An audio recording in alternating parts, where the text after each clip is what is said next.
கோவில்களின் பூமின்னு அழைக்கப்படுற நம்ம இந்தியால அறிவியலுக்கே சவால் விடுற வகையில கட்டப்பட்ட ஏகப்பட்ட மர்மங்கள் நிறைந்த பல கோவில்கள் இருக்கு. 1000 ஆண்டுகளுக்கு முன் எந்த ஒரு தொழில்நுட்பமும் இல்லாத அந்த காலகட்டத்துல எப்படி இப்படிப்பட்ட பிரம்மாண்டமான கோவில்களை கட்டியிருப்பாங்க அப்படின்றது இன்னைக்கு இருக்க அறிவியல் விஞ்ஞானிகளையே வியப்புல ஆழ்த்துது. அப்படி அறிவியலுக்கே சவால் விடக்கூடிய ஏகப்பட்ட மர்மங்கள் நிறைந்த 7 இந்திய கோவில்களை தான் இந்த வீடியோல பார்க்க போறோம். இதுல 2 கோவில்கள் நம்ம தமிழ்நாட்டிலே இருக்கு. ஸ்தம்பேஸ்வரர் மகாதேவ் கோவில். குஜராத்ல இருக்க இந்த கோவில் கிட்டத்தட்ட 150 வருஷங்களுக்கு முன்னாடி கட்டப்பட்டது. இந்த கோவிலோட நம்ப முடியாத அதிசயம் என்னன்னா, இது ஒரு நாளைக்கு 2 முறை கடலுக்குள்ள மூழ்கி திரும்பவும் மேல வரும். 4 அடி உயரமுள்ள இந்த கோவிலோட மூலலிங்கம் தினமும் தனக்குத்தானாவே நீர் அபிஷேகம் பண்ணிக்கிறதும் இந்த கோவில்ல மட்டுமே நிகழற ஒரு அதிசயம் தான்.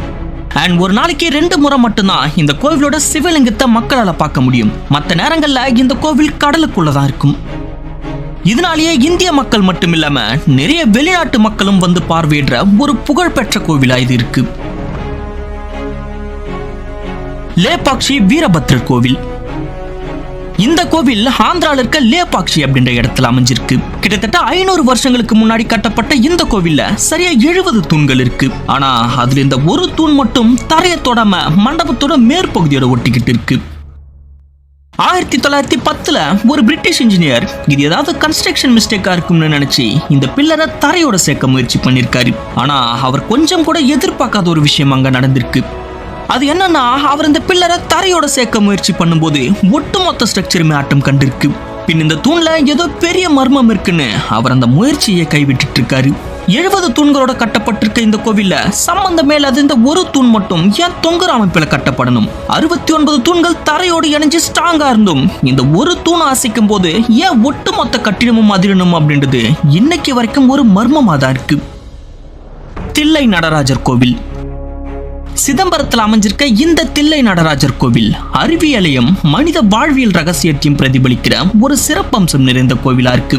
1175 இருந்து 1200வது வருடம் வரை கிட்டத்தட்ட 25 வருஷங்களா கட்டப்பட்ட இந்த கோவில் பழந்தமிழர்களான நம்ம முன்னோர்களோட அறிவியல் நுட்பத்துக்கு ஒரு சிறந்த எடுத்துக்காட்டா இருக்கு.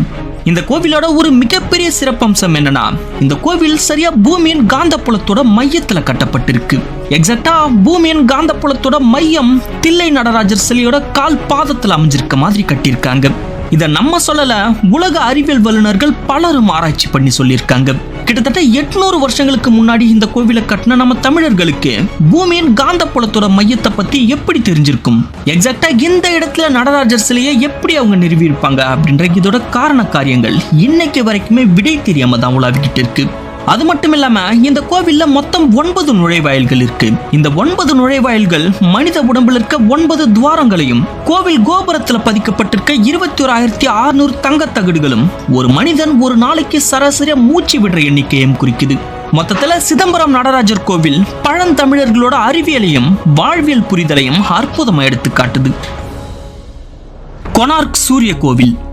ஒரிசால கிட்டத்தட்ட 750 வருஷங்களுக்கு முன்னாடி கட்டப்பட்ட இந்த கோவிலுக்கும் காலத்துக்கும் ஒரு மிகப்பெரிய தொடர்பு இருக்கு. எஸ், இந்த கோவில்ல 7 குதிரைகள் சேர்ந்து 24 சக்கரங்கள் இருக்க ஒரு மிகப்பெரிய தேரை இழுத்துட்டு போற மாதிரியான ஒரு அமைப்பு இருக்கு. இந்த கோவில்ல செதுக்கப்பட்டிருக்க இந்த 7 குதிரைகளும் வாரத்தோட 7 நாட்களையும் 24 சக்கரங்கள் ஒரு நாள்ல இருக்க 24 மணி நேரத்தையும் குறிக்குது. இதுல குறிப்பிட வேண்டிய விஷயம் என்னன்னா, அந்த காலகட்டத்துல நேரத்தை சூரியனை பார்த்து 8 சாமங்களா வகைப்படுத்தி சொல்ற வழக்கம் தான் இருந்தது. அப்போ கடிகாரம் கண்டுபிடிக்கிறதுக்கு கிட்டத்தட்ட 300 வருஷங்களுக்கு முன்னாடி ஒரு நாளைக்கு 24 மணி நேரம் அப்படின்றத எப்படி டிஃபைன் பண்ணி சிம்பாலிக்கா இந்த கோவிலோட தேர் சக்கரங்களை வடிவமைச்சிருக்காங்க அப்படின்றது ஒரு ஆச்சரியமான விஷயமா தான் இருக்கு. அது மட்டும் இல்லாம இந்த தேர் சக்கரங்கள்ல சூரிய வெளிச்சம் படும்போது உருவாகிற நிழல் மூலமா நேரத்தை தெரிஞ்சுக்க முடியும் அப்படின்ற நம்பிக்கை அந்த கோவிலை சுத்தி இருக்க பகுதி மக்கள் கிட்ட இருக்கு. தஞ்சை பெரிய கோவில். நம்ம தமிழ் மன்னன் ராஜராஜ சோழனால் கிட்டத்தட்ட 1000 வருடங்களுக்கு முன்னாடி கட்டப்பட்ட இந்த கோவில் எத்தனையோ புயல் பூகம்பங்கள் கடந்தும் கொஞ்சம் கூட அசையாம இன்னைக்கு வரைக்கும் கம்பீரமாய் காட்சியளிக்குது. இந்த கோவில் கோபுரத்தோட உயரம் 216 அடி. ஆச்சரியம் என்னன்னா, இந்த கோபுரத்தோட உச்சியில ஒரே கல்லால செதுக்கப்பட்ட 80 டன் எடையுள்ள கும்பம் இருக்கு. ஆனா 1000 வருடங்களுக்கு முன்னாடி 80 டன் எடையுள்ள கல்ல 216 அடி உயரம் இருக்க இந்த கோபுரத்தோட உச்சியில எப்படி தூக்கி வச்சிருப்பாங்க அப்படின்றது இன்னைக்கு இருக்க அறிவியல் விஞ்ஞானிகளையே வாயை பொளந்து பார்க்க வைக்கிற ஒரு அதிசயமாவும் மர்மமாவும் இருந்துகிட்டு இருக்கு. அது மட்டும் இல்லாம இந்த கோவில்ல கிட்டத்தட்ட 1,30,000 டன் கிரானைட் கற்கள் பயன்படுத்தப்பட்டிருக்கு. ஆனா இந்த கோவிலோட சுற்று வட்டார பகுதியில எங்கேயுமே கிரானைட் கற்களே கிடையாது, கிரானைட் மலைகளும் கிடையாது. அப்படி இருக்க பட்சத்துல இவ்வளவு லட்சம் டன் எடையுள்ள கிரானைட் கற்களை எங்க இருந்து கொண்டு வந்திருப்பாங்க அப்படின்றதும் ஒரு மிகப்பெரிய மர்மமா தான் இருக்கு. கைலாசா குடவரை கோவில் மகாராஷ்டிரால இருக்க இந்த ஒரு கோவில ஒரு ஆர்கிடெக்சரல் மிஸ்ட்ரினே சொல்லலாம். கிட்டத்தட்ட 1200 வருடங்களுக்கு முன்னாடி, அதாவது 8ஆம் நூற்றாண்டுல கட்டப்பட்ட இந்த கோவில் சரியா 82 மீட்டர் நீளமும் 42 மீட்டர் அகலமும் கொண்டது. இதுல ஆச்சரியம் என்னன்னா, இந்த பிரம்மாண்டமான கோவில் முழுக்க முழுக்க ஒரே பாறையால உருவாக்கப்பட்டிருக்கு. இதை விட பெரிய ஆச்சரியம் என்னன்னா, இதுவரைக்கும் கட்டப்பட்ட எல்லா குடவரை கோவில்களும் முன்புறமா இருந்து செதுக்கப்பட்டு தான் உருவாக்கப்பட்டிருக்கு. ஆனா இந்த ஒரு கோவில் மட்டும்தான் லேயர் பை லேயரா மேல்புறமா இருந்து செதுக்கப்பட்டு அடிவரை கொண்டு செல்லப்பட்டிருக்கு. இதுல குறிப்பிட வேண்டிய விஷயம் என்னன்னா, ஒரே கல்லால உருவாக்கப்பட்ட இந்த கோவில்ல ஏதாச்சும் ஒரு சிற்பம் தவறா போயிருந்தா கூட ஒட்டுமொத்த கன்ஸ்ட்ரக்ஷனும் அதோட அர்த்தத்தை இழந்துட்டு இருக்கும்.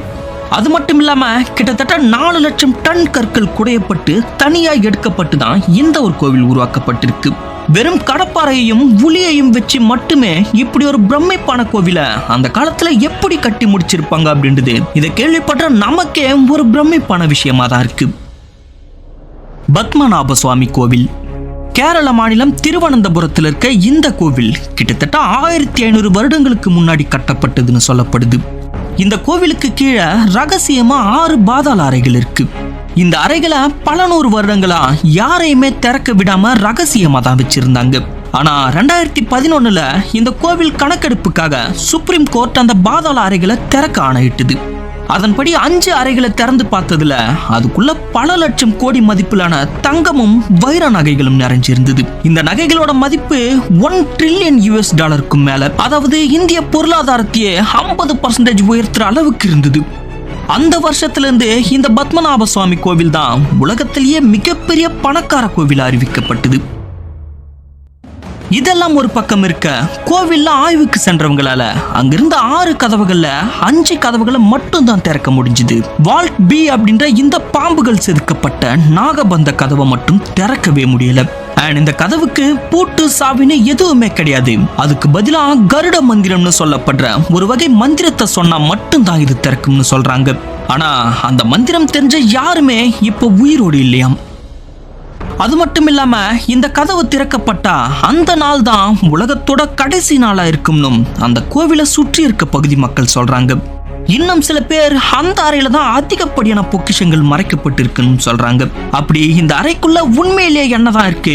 மற்ற அறைகளோட கதவுல எல்லாம் சாதாரணமா இருக்கும் போது இந்த ஒரு அறையோட கதவுல மட்டும் ஏன் பாம்புகள் பொறிக்கப்பட்டிருக்கணும்?